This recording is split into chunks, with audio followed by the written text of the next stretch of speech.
ठीक आहे. आपण सिक्वेन्स सिरीज मध्ये अर्थमॅटिक प्रोग्रेशन बघितलेलं होतं पहिल्या लेक्चरला, पण ते बेसिक होतं 10th झालं, ते काही 11th नाही आहे. काल आपण जॉमेट्रिकल प्रोग्रेशन बघितलं होतं. जॉमेट्रिकल प्रोग्रेशनची डेफिनेशन काय आहे की TN plus definition TN plus 1 upon TN, मोठी टर्म डिवाइड बाय अलीकडची लहान टर्म जर कॉन्स्टंट आली तर ते प्रोग्रेशन जॉमेट्रिक प्रोग्रेशन असते, म्हणजे जीपी असते. ते प्रोग्रेशन जॉमेट्रिकल प्रोग्रेशन असते. म्हणजे आपण अर्थमॅटिक प्रोग्रेशनमध्ये डिफरन्स बघतो, टीएन प्लस 1 मायनस टीएन, बरोबर आहे. तर जॉमेट्रिकल प्रोग्रेशनमध्ये भागाकार जर कॉन्स्टंट येत असेल, एकच फिक्स व्हॅल्यू येत असेल तर ती जीपी असते. आणि यांचं टर्म कशी काढतो? आर म्हणजे कॉमन रेशो, ए म्हणजे first term, T N is equal to A into R ची एन मायनस 1. ठीक आहे. आपण क्वेश्चन काल एक एक्झाम्पल घेतलेलं आहे, तिथून पुढे आपण कंटिन्यू करूया. त्यामुळे कालचं सिक्वेन्स सिरीजचा व्हिडिओ नंबर तुम्ही 2 बघा, तरच आजचा व्हिडिओ नंबर 3 तुम्हाला लक्षात येईल. Okay, check the following. Check the following.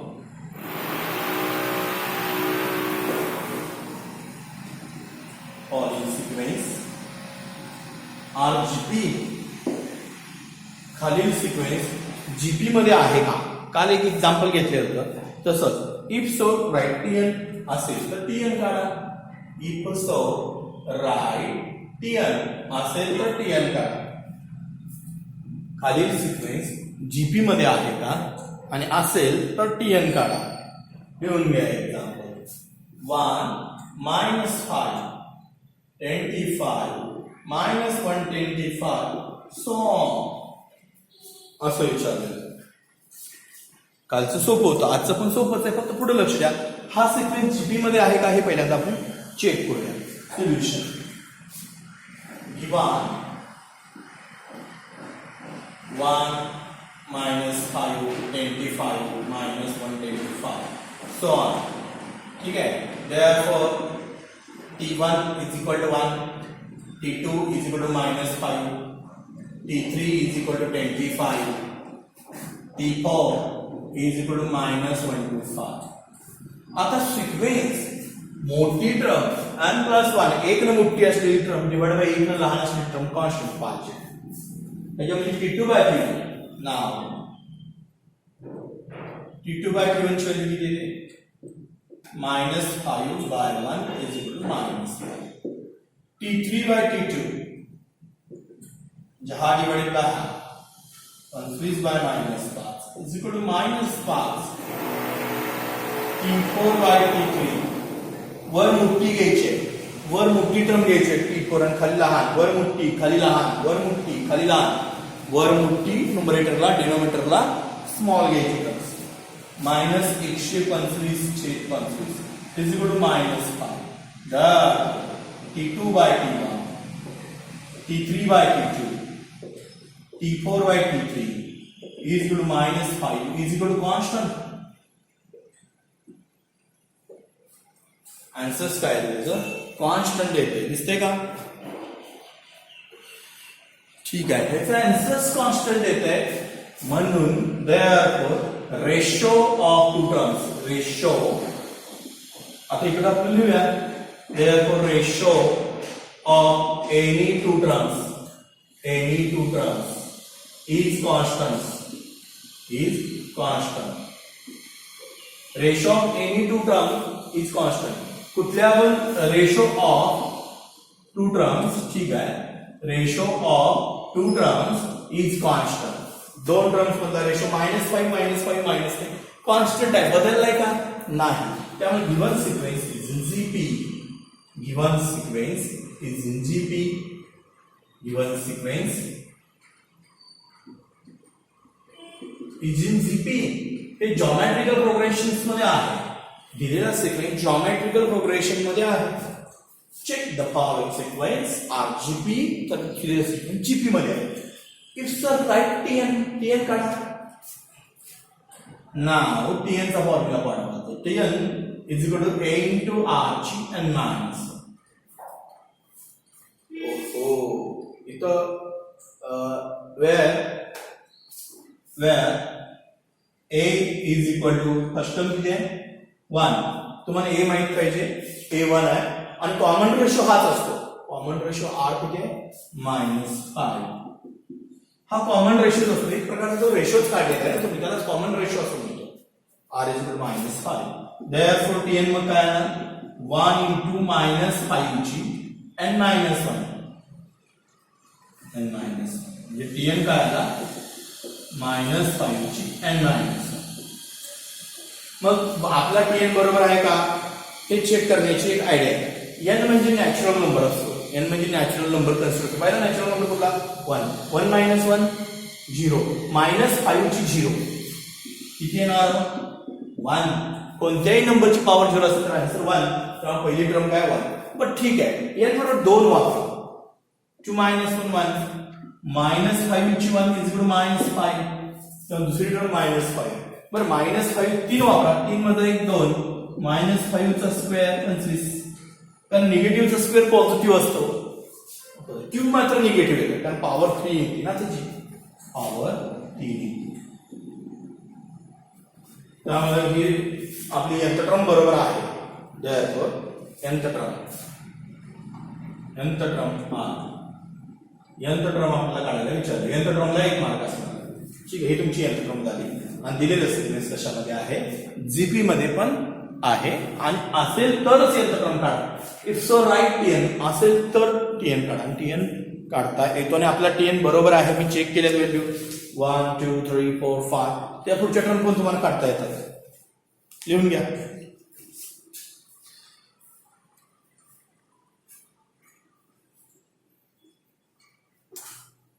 ठीक आहे, आपण थोडस वेगळं घेऊया आता.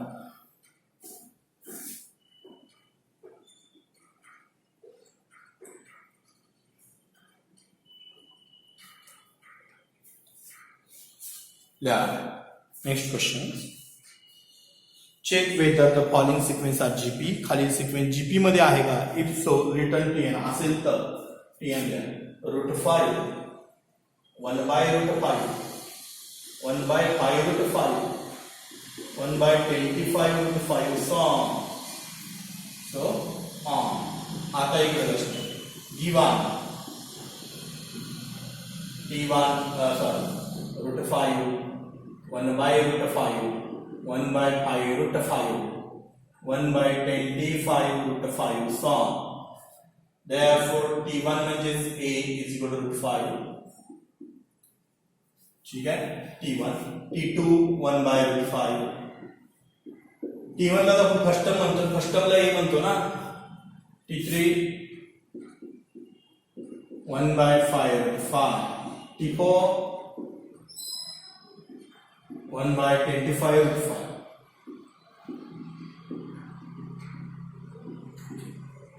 ओके, आता t2/t1 हा डिवाइडेड बाय हा 1/5/5 1/5√5 5 t3/t2 ये डिवाइडेड बाय 1/5 by 1/5 उलटून गुणवले 1/5 हा उलटून जाणार √5/1 √5 कॅन्सल्स 1/5 येते ना 1/5 1/5 हा डिवाइडेड बाय हा t3/t2 सांगितलं. t4/t3 t4 आहे 1/25√5 by 1/5 उलटून गुणले क्रॉस मल्टिप्लिकेशन करा 1/25√5 5√5 by 1 5√5 cancel 5/25 5/25 1/5. therefore t2/t1 t3/t2 t4/t3 is equal to 1/5 is equal to common ratio r. म्हणजे दिलेला sequence ratio of two terms is constant any two terms therefore given sequence in GP. आता nth term काढली पाहिजे. आता इथे हे किती आहे √5 r किती आहे 1/5 आणि nth टर्मचा फॉर्म्युलाच असा आहे की tn is equal to a into r ची n-1 nth टर्मचा फॉर्म्युला लक्षात घ्या. Therefore Tn a root 5 आहे, r1 by 5 आहे, gn minus n ची व्हॅल्यू माहित नाही ना आपल्याला, n चा टर्म काढायची. तुम्ही पहिली चेक करू शकता, इथं 1 वापरलं, 1 minus 1 काय होणार 0. ठीक आहे, मग काय होणार root 5 1 by 5 ची 0, 1 by 5 ची 0 म्हणजे 1, then root 5 to 1 is root 5, पहिली टर्म root 5 करेक्ट आहे आपला आन्सर. पहिली टर्म root 5 2 वापरून बघा, root 5 by 25 म्हणजेच 1 by root 5 येते ना, 2 वापरून बघा ना, root 5 आणि 1 by 5, 2 minus 1 root 5 by 5 म्हणजेच 1 by root 5, root 5 by 5 म्हणजेच 1 by root 5. कारण या 5 चे 2 भाग होतात ना, root 5 कॅन्सल्स आणि we get 1 by root 5 येतंय. म्हणजे आपले यंत्रक्रम बरोबर आहे की नाही हे चेक करण्यासाठी आपण तसं करू शकतो. ठीक आहे, लिहून घ्या.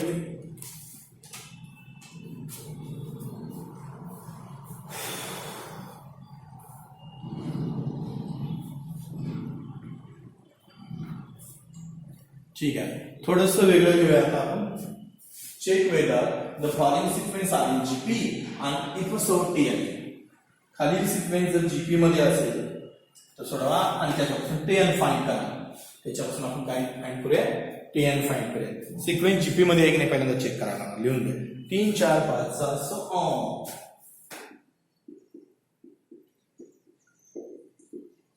आणि टीएन काढा असा क्वेश्चन आहे, बोर्डाच्या बुक मधलाच आहे, मी काय बाहेरचं काही घेत नाही. आणि मी तुम्हाला सांगतो बोर्ड आहे, एखादं दुसरं मिसलेनियस मधलं घेतोय मी, ठीक नाही असं नाही. लिहून घ्या 3 4 5 6 solution. Given 3 4 5 6 on. Therefore T1 is equal to 3.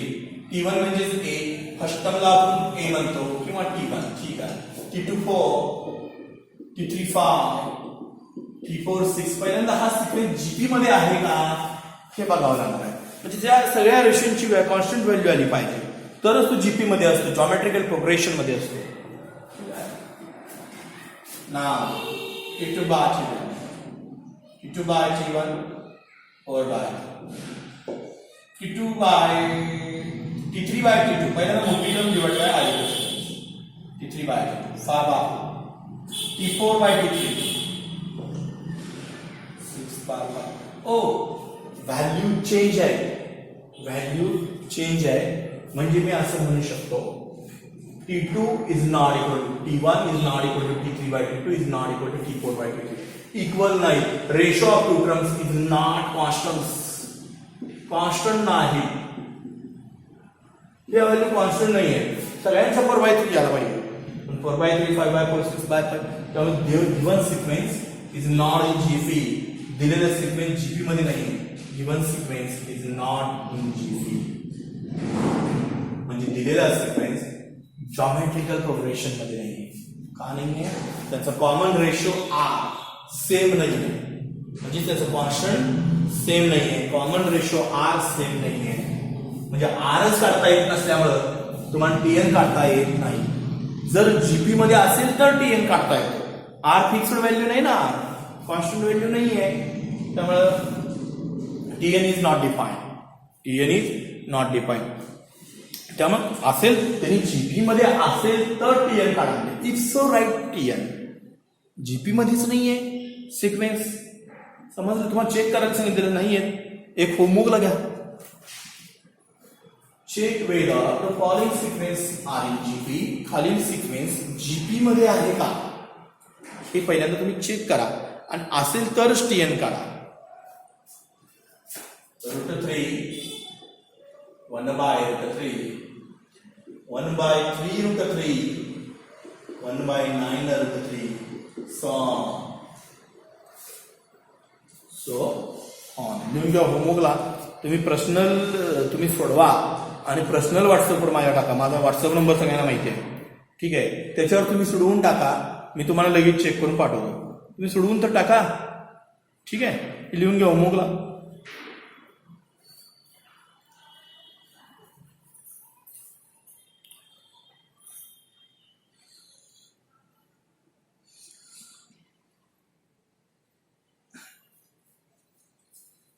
या नेक्स्ट एक्झाम्पल्स थोडंसं वेगळं घेऊया आता आपण.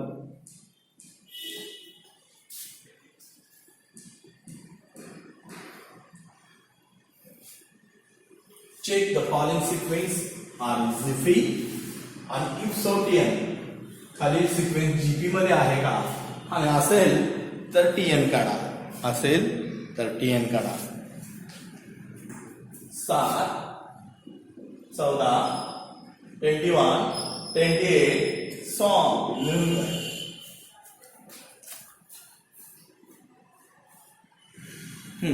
खालील सिक्वेन्स जीपी मध्ये आहे का आणि असेल तर टीएन काढा. काय वाटतंय तुम्हाला? आहे ना, कारण तो कसाचा मल्टिपल नंबर आहेत सगळे 7चे. सगळे मल्टिपल नंबर कशाचे आहेत? 7चे मल्टिपल आहेत म्हणून ते जीपी मध्ये आहे असं तुम्हाला म्हणायचंय का? आता बऱ्याचशा विद्यार्थ्यांनी आता सांगितलं मला की जीपी मध्ये आहे. हे जीपी मध्ये आहे असं वाटतंय, पण बघूया सोल्युशन. पण मला नाही वाटत हे जीपी मध्ये असेल. Given 7, 14, 21, 28 so on. Therefore T1 is equal to A is equal to 7. पहिली टर्म T1 आहे. पहिल्या टर्मला आपण A म्हणतो. जॉमेट्रिकल प्रोग्रेशन मध्ये पण आणि अर्थमेटिक प्रोग्रेशन मध्ये पण. T2 is equal to 14, T3 is equal to 21, T4 is equal to 28. ठीक आहे. हा, आता सिक्वेन्स बघूया. Now T2 by T1 is equal to 14 by 7 is equal to 2.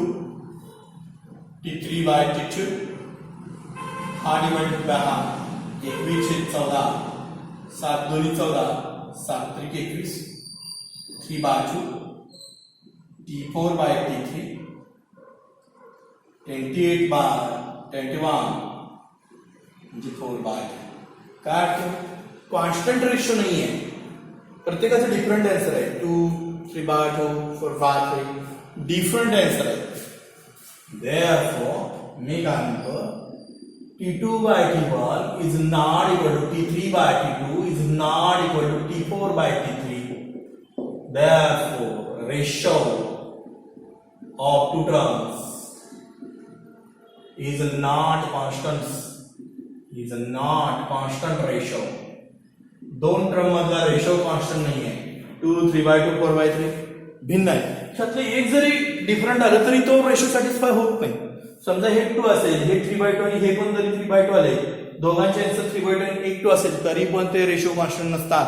हे लक्षात ठेवा. तिन्हीचे सेम पाहिजे, चारींचे सेम पाहिजे. दोन जरी सेम आले तर ते होत नाही. Therefore given sequence is not in GP. हा सिक्वेन्स जीपी मध्ये नाही आहे.